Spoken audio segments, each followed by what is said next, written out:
O Tirando de Letra de hoje, mais uma vez aqui no Espaço Cassiano Nunes, conta com uma presença internacional. Você vai entender já já por quê, porque hoje eu estou com um poeta, eu acho que um poeta dos bons, Oleg Almeida. Prazer, Oleg. Obrigado, prazer é todo meu. Feliz de te receber aqui no programa, porque a tua produção literária começa depois que você chega no Brasil. Exatamente. E a gente pode começar essa entrevista, eu acho, falando do título do seu primeiro livro, por conta dessa palavra. Certo. E você é um artista das palavras, você brinca o tempo todo com o leitor na escolha que você faz do vocabulário. Explica o que é hiperbóreo.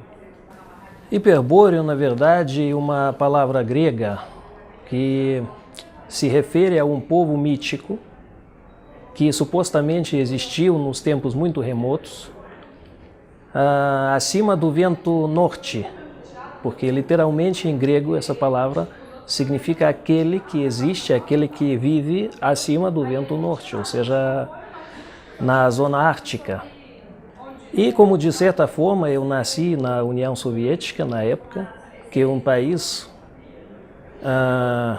que se encontra no hemisfério norte, exatamente naqueles lugares glaciais, inclusive é um dos estereótipos que se refere à Rússia.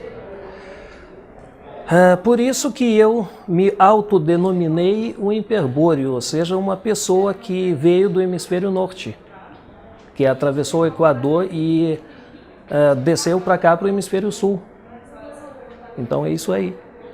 E mexe muito com a tua formação também, que é um pouco dupla, né? Exatamente. Letras e finanças. Exatamente. Como é que eu me formei bastante cedo, em 1992, eu tinha 21 anos.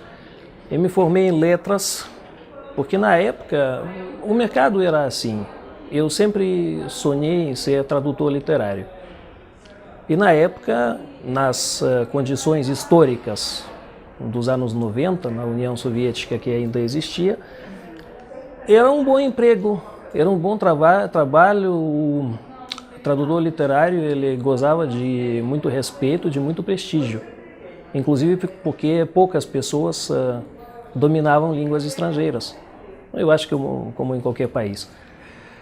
E depois, quando a União Soviética faliu, quando começou outra época, uma época totalmente globalizada e dominada pelo mercado, eu tive que me virar, eu tive que procurar outros caminhos, estudar outras coisas, e eu cheguei a fazer uma sólida pós-graduação em finanças corporativas. E, inclusive, ao longo de toda a década de 90 e no início dos anos 2000, eu trabalhei na iniciativa privada. Ou seja, isso não tinha nada a ver com a literatura, nem com a tradução literária, nem muito menos com a poesia, porque a poesia, como se sabe, ela não vende. E só vindo para cá, só me radicando no Brasil, que eu, de certa forma, eu voltei àquele meu sonho antigo e tentei realizá-lo em novas condições aqui no Brasil e usando para tanto a língua portuguesa. Como é que foi a escolha para vir para o Brasil? Porque é uma mudança tão radical, Oleg. Você pensa, você vem do hemisfério norte, da ponta do norte para o sul, para esse calor, para o tropical. Não, mas na verdade é o seguinte, a União Soviética, onde eu nasci e passei os primeiros 20 anos da minha vida, foi um país profundamente cosmopolita. Foi uma espécie de caldeirão onde se misturavam os mais diversos povos, dezenas e até centenas de povos. Ou seja, não existe, eu sempre digo isso, não existe russo, não existe bielorrusso, ucraniano, todo mundo tem sangue misturado. E eu, como produto daquela mestiçagem étnica, eu hoje em dia, quando eu comecei a viajar, eu visitei vários países do mundo e tive contato mais ou menos sério com diferentes culturas. Eu posso dizer que me sinto da mesma forma em qualquer país do mundo, como se estivesse em minha casa. Se eu me sinto bem ou se eu me sinto mal, é outra questão, que agora a gente não vai discutir. Mas eu aprendi ainda muito cedo a me adaptar, a conviver com as pessoas, a conviver com outras culturas. E quanto ao Brasil, Por que eu escolhi o Brasil? Naturalmente, em função do meu casamento com uma brasileira, mas não só por isso. No Brasil, eu encontrei as coisas que hoje em dia não existem, eu acho, em nenhum outro país do mundo. Essa exuberância da natureza, esse modo de viver alegre, descontraído e informal. Porque, como eu sempre digo, no Brasil são possíveis aquelas coisas que não acontecem nem na Europa, nem nos Estados Unidos. O brasileiro vive informalmente e, principalmente no Brasil, ainda existem os sonhos e o povo, até o povo mais simples, mais humilde, acredita sinceramente nesses sonhos, que eles podem se tornar realidade. Nesse ponto, o mundo distribuído no hemisfério norte é outra coisa, de certa forma é outro planeta. A percepção da vida é totalmente diferente. E é muito bonito isso que você fala, até se reflete também no caminhar da tua poesia, porque você começa escrevendo um livro muito intimista, eu acho. Exatamente. Do primeiro para o segundo livro a gente percebe um poeta que se abre, assim. É como se você estivesse se revelando para a gente em Memórias do Hiperbóreo, até o próprio título já incita essa leitura da tua poesia, mas você faz uma literatura um pouco confessional e muito bem elaborada, arquitetada em termos da língua portuguesa. Como é que te deu esse domínio? Como é que foi o estudo da língua portuguesa para você chegar nesse nível de domínio da língua, para brincar desse jeito, para compor sua poesia? Não, primeiro vou revelar um segredo, que na verdade não é um segredo, que a língua portuguesa ela é bastante fácil de aprender. Bastante fácil de aprender. Por quê? Porque essa língua tem uma lógica interna e quando você compreende essa lógica, quando você chega a compreendê-la, você passa a usar tranquilamente as estruturas semânticas da língua portuguesa. Eu, como um filólogo, como pessoa formada em letras, eu posso afirmar que o francês, por exemplo, ele já é um pouco mais complicado de aprender, porque é uma língua muito mais cerebral e menos espontânea que o português. Agora, nem se fala na língua russa, que é a minha língua materna, porque eu domino a língua russa, bielorrussa, porque eu nasci na Bielorrússia. E tive contatos com vários outros idiomas durante as minhas viagens, nem que seja como turista. Então, e por outro lado, depois de radicado aqui no Brasil, que é, como disse o Pier Paolo Pasolini, que é o último país feliz do mundo. Ele disse isso nos anos 70, mas eu acho que, de certa forma, continua sendo assim. E aqui a impressão que me produziu o Brasil, com essas cores exuberantes, com esse sol, com essa lua que fica literalmente acima da nossa cabeça, muito perto da Terra. O cerrado, então, fica exatamente, maior ainda, né? Ganha outra proporção. Esses cheiros, essas palavras, esses cantos. A impressão foi muito positiva e, apesar de todos os problemas que eu estava vivendo no Brasil, eu decidi que valia mesmo a pena de aprender português, porque seria estranho, afinal de contas, eu morar aqui, eu ter meu emprego e minha família aqui, eu ter cidadania brasileira, eu fazer parte do cenário brasileiro e, ao mesmo tempo, não falar português. Isso seria muito incorreto, digamos assim. Que às vezes dizem que os estrangeiros têm muita dificuldade em aprender português, que começam enrolando a língua, essas coisas.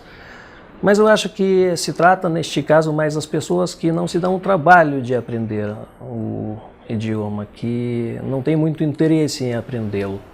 O meu caso, nesse ponto, foi diferente. Uhum. E se revela muito na tua poesia. E você usa uma terminologia muito forte, que é apatriado, né? Apatriar-se. Certo. Com que demanda você usa isso para si, assim? Como que isso lhe cabe? Não, na verdade, também já me acusaram algumas vezes, inclusive, de escrever difícil, de fazer coisas difíceis na minha poesia. Mas isso é intrínseco, eu acho, porque ainda quando eu era muito novo e falava russo, exclusivamente russo, eu já gostava desse palavreado difícil, eu já gostava de me exprimir de um jeito meio complicado. É isso vem da minha infância, da minha adolescência. Mas se eu falo difícil em russo, então eu penso difícil. Se eu penso difícil, então eu falo difícil em português também. Mas não é uma poesia difícil em absoluto. Ela requer mais cuidado. Ela requer um leitor atento. Eu diria um pouco mais de atenção mesmo. Mas não é uma poesia hermética. Sua poesia, ela tem um calor, assim. Eu acho que esse calor explode na Quarta-feira de Cinzas, que é quando você se abre para essa percepção do mundo e registra a tua visão, começando com uma mulata, com uma poesia que você brinca com os haikais. E eu acho o haikai um campo extremamente difícil, porque você tem pouco espaço para causar uma impressão grande. Ou seja, para inserir nessas 3 linhas, nem linhas, as sílabas, 5, 7, 5, ou seja, um esquema formal muito rígido. E você precisa enquadrar o mundo inteiro nisso.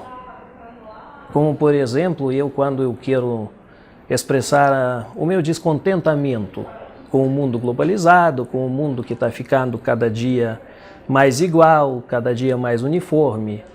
Em todos os países você encontra as mesmas coisas aqui no Brasil, em qualquer país europeu, nos Estados Unidos e na Rússia, em qualquer lugar. Quando eu quero, por exemplo, expressar esse meu descontentamento, eu faço o primeiro desses haikais. Sou marciano, vivo, porém, na Terra. Que desencontro! Ou seja, não precisa falar muito para expressar esse sentimento meu. Ou seja, e também, por outro lado, os meus livros, eles passam do pessoal ao geral. O primeiro livro, Memórias do Hiperbóreo, é a minha autobiografia lírica. Eu escrevo sobre a minha vida, claro que em forma de uma extensa alegoria, cuja ação se desenrola na Grécia Antiga, ou seja, na época clássica, que é, de certa forma, o berço de toda a civilização ocidental. Mas esse é um livro sobre mim, sobre os meus sentimentos, sobre o meu passado. Exatamente, ou seja, eu escrevo. É tudo verdade.